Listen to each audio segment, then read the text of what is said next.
Welcome to A Year in the Bible with Daily Grace. The Bible tells one big story of redemption, and we want to spend 5 minutes every day journeying through the Bible from start to finish and exploring how all of it points to Jesus.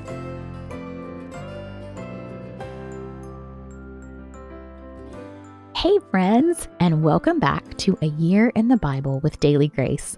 My name is Tiffany, and I'm so excited to be back with you today to discuss Revelation chapters 7 through 9. Yesterday, we talked about the scroll that only Jesus was worthy to open. The scroll had 7 seals, and we ended the day with the 6th seal when the day of the Lord begins. God's wrath had come, and all hope seemed lost. Before the 7th seal is opened, there is a brief interlude of sorts. John tells us he saw 4 angels holding back the 4 winds of the earth, and a 5th angel from the east carried the seal of the living God. The angel held back the wrath of God until the servants of God were sealed and taken to the throne. 144,000 were sealed from the Israelites. There are various views on who these 144,000 represent. Some think it is the church, while others believe that they're Hebrews who have followed Jesus. This would make a lot of sense as God continually promised a remnant of his people would be saved. It would also be a final fulfillment of the covenants made to Abraham, David, and Jeremiah. Whoever these 144,000 may be, we can trust that God cares for, protects, and loves his children. They will not be left behind to endure his wrath. John's vision then leaves the earth, and he is in the heavenly throne room once again. There, he sees a vast multitude from every tribe, tongue, and nation standing before the Lamb in the throne.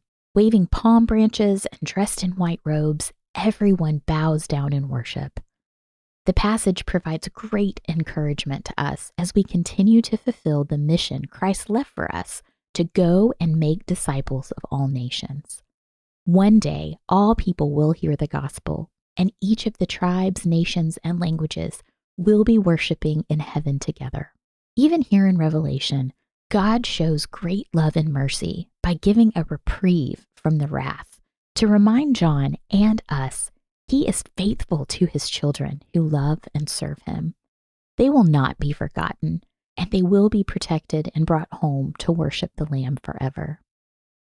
This brief reprieve does end, though, as the 7th and final seal is opened.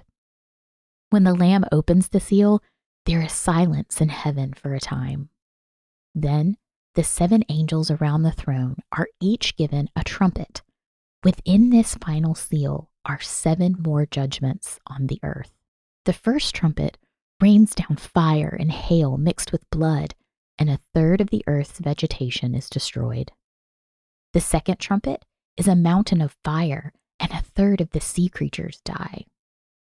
The third trumpet is a star called wormwood that falls from the sky and makes 1/3 of the fresh water poisoned.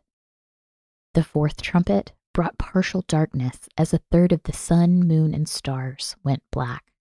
Then John sees an eagle flying overhead saying, "Woe, woe, woe to all earth's residents for the 3 trumpets that remain." The 5th trumpet is also the first woe. An angel releases terrifying locusts, which look like many different creatures. These represent demons that torment those people not sealed by God, and their torment lasts for 5 months. They hope for death, but death will not come. The 6th trumpet releases the second woe. 4 angels, most likely demons, have been bound until the specific hour, day, month, and year. The angel in heaven releases them from the great river Euphrates, which flows through modern-day Iraq and Syria. These demons lead an army of 200 million on horses that resemble lion heads and snake tails.